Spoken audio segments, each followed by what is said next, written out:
जय हिंद साथियों। आज 25 जनवरी को जो आपका सीटेट का एग्जाम हुआ है उसमें ईवीएस और सीडीपी इनमें जो प्रश्न पूछे गए हैं उनमें से कुछ प्रश्नों को आज की क्लास में हम देखेंगे। तो सभी साथी अंत तक बने रहें और जिन साथियों को इन क्वेश्चंस की पीडीएफ चाहिए वो हमारा टेलीग्राम चैनल ज्वाइन कर ले, उसका लिंक आपको नीचे डिस्क्रिप्शन में मिल जाएगा। और जो भी साथी चैनल पर नए आए हैं वो सभी साथी चैनल को सब्सक्राइब जरूर कर लें।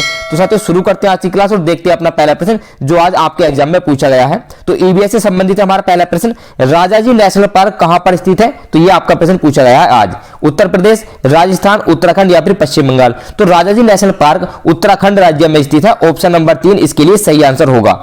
अगला प्रश्न देखेंगे जो आपके एग्जाम में पूछा गया है, निम्न में से कौन सा केंद्र शासित प्रदेश बंगाल की खाड़ी के पास स्थित है?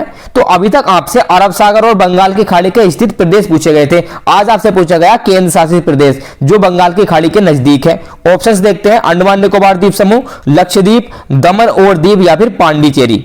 तो क्वेश्चन नंबर 2 का जो सही आंसर होगा वो होगा आपका ऑप्शन नंबर 1 अंडमान निकोबार द्वीप समूह, यह बंगाल की खाड़ी में स्थित है। ऑप्शन नंबर 1 इसके लिए सही आंसर होगा। अगला प्रश्न देखेंगे, प्रश्न नंबर 3 जो आपसे पूछा गया है, प्राथमिक स्तर पर पर्यावरण अध्ययन का थीम कौन सा है? तो आपका इस तरीके से क्वेश्चन पूछा गया था पर्यावरण अध्ययन की थीम से संबंधित। अब ये क्वेश्चन इस तरीके से भी हो सकता है कि निम्न में से कौन सी पर्यावरण अध्ययन की थीम नहीं है, मतलब 3 थीम दे रखी हो और उनमें से एक ऐसी हो जो पर्यावरण की थीम नहीं है। या फिर क्वेश्चन ये भी हो सकता है कि एक थीम दे रखी हो उसकी हमें पहचान करना है कि कौन सी इसमें पर्यावरण अध्ययन की थीम है। तो जानवर, मौसम, सामग्री या फिर जल? तो इनमें से इन चारों में से जो पर्यावरण अध्ययन की थीम है वो है हमारी जल। ऑप्शन नंबर 4 इसके लिए सही आंसर हो जाएगा। साथियों प्राथमिक स्तर पर पर्यावरण अध्ययन की टोटल 6 थीम है। टोटल हमारी 6 थीम है, उनकी बात कर लेते हैं। पहली थीम आ जाती है परिवार और मित्र, परिवार और मित्र आ गया। दूसरे नंबर पर हमारा आ जाएगा भोजन, ठीक है, दूसरे नंबर पर हमारा भोजन आ गया। और तीसरे नंबर की बात करें, तीसरे पर हमारा आश्रय आ जाएगा, आश्रय या निवास भी कहते हैं इसको। और चौथे नंबर पर हमारा जाएगा जल जो हमारा इस ऑप्शन में दे रखा है। और 5वें नंबर की बात करें तो 5वें नंबर पर हमारी आ जाएगी यात्रा, 5वें नंबर पर यात्रा हो जाएगा। और 6ठे नंबर पर आ जाएगा जो चीजें हम बनाते हैं और करते हैं, जो चीजें हम बनाते हैं और करते हैं। तो ये 6 कुल मिलाकर 6 हमारी पर्यावरण अध्ययन की थीम है।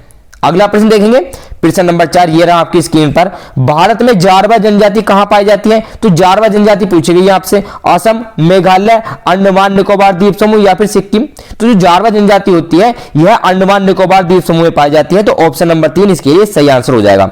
साथियों वर्तमान में जारवा जनजाति की संख्या 200 से 400 के लगभग है। और यहां पर जो लोग निवास करते हैं उनकी त्वचा का रंग जो है काला होता है और वो कद में छोटे होते हैं।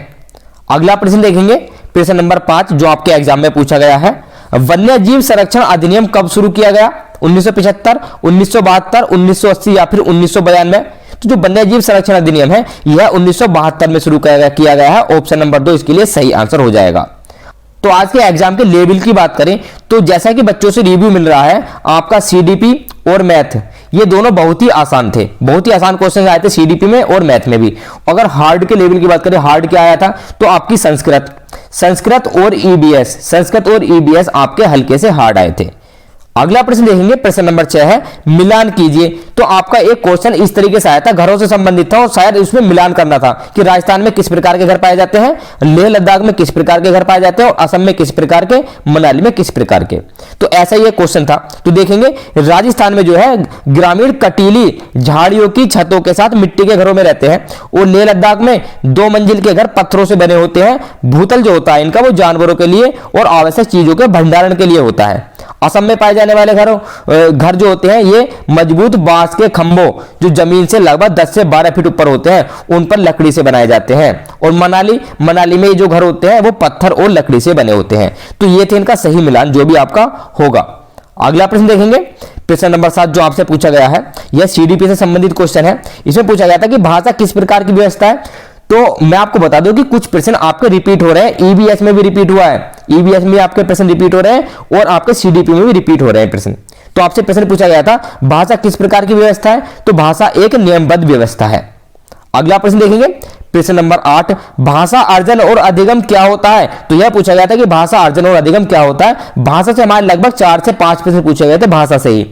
तो भाषा अर्जन जो होता है उस प्रक्रिया को कहते हैं जिसमें बालक भाषा को ग्रहण करने व समझने की क्षमता अर्जित करता है। और अधिगम का मतलब होता है उसका अर्थ समझने से। अगला प्रश्न देखेंगे, प्रश्न नंबर जो 9 आपसे जो पूछा गया है, भाषा हमें कहां से प्राप्त होती है? तो ऑप्शंस दे रखे थे आपके 4, उनमें से एक ऑप्शन था कि संस्कृति तथा समाजीकरण से। तो जो भाषा में प्राप्त होती है यह संस्कृति और समाजीकरण से प्राप्त होती है। नेक्स्ट क्वेश्चन आपसे पूछा गया है, हार्वर्ड गार्डनर के अनुसार बहुबुद्धि कितने प्रकार की होती है। अब इस क्वेश्चन के आंसर में बहुत ज्यादा डाउट है। देखो कहीं कहीं पर तो इसका आंसर दे रखा है 8, कि जो बहुबुद्धि के 8 प्रकार बताए हैं गार्डनर ने, और कहीं कहीं पर 12 दे रखा है। अब इसमें आंसर का पता नहीं चल रहा कि एक्चुअल में है क्या। तो जिस भी साथी को पता है इसका आंसर वो कमेंट में जरूर टाइप करें कि 8 होते हैं प्रकार या फिर 12 होते हैं। अगला प्रश्न देखेंगे, प्रश्न नंबर 11 एनसीएफ से आपसे पूछा गया है। एनसीएफ 2005 निम्न में से किस पर बल देता है? करके सीखने पर, रटने पर, समस्या हल करने पर या फिर उपरोक्त सभी पर। तो एनसीएफ 2005 करके सीखने पर बल देता है। ऑप्शन नंबर 1 इसके लिए सही आंसर होगा। अगला प्रश्न आपसे पूछा गया है, प्रश्न नंबर 12 है, गणित में किस प्रकार का चिंतन करना चाहिए? तो साथियों गणित में अमूर्त चिंतन करना चाहिए। अमूर्त चिंतन का मतलब होता है कल्पना करना, मतलब जो चीज एक्चुअल में नहीं है हम कल्पना करके उसकी चीज को करते हैं, उसको कहते हैं अमूर्त चिंतन। मतलब हमारे पास प्रत्यक्ष रूप से ना हो वो चीज, तो गणित में हम अमूर्त चिंतन करते हैं। अब आगे देख लेते हैं कुछ डिटेल्स जो भी आपसे क्वेश्चन पूछे गए हैं वो किस किस में से पूछे गए हैं। एनसीएफ 2005 से आपके 2 से 3 प्रश्न पूछे गए हैं। एनईपी नेशनल एजुकेशन पॉलिसी 2020 से आपके 4 प्रश्न आए हैं।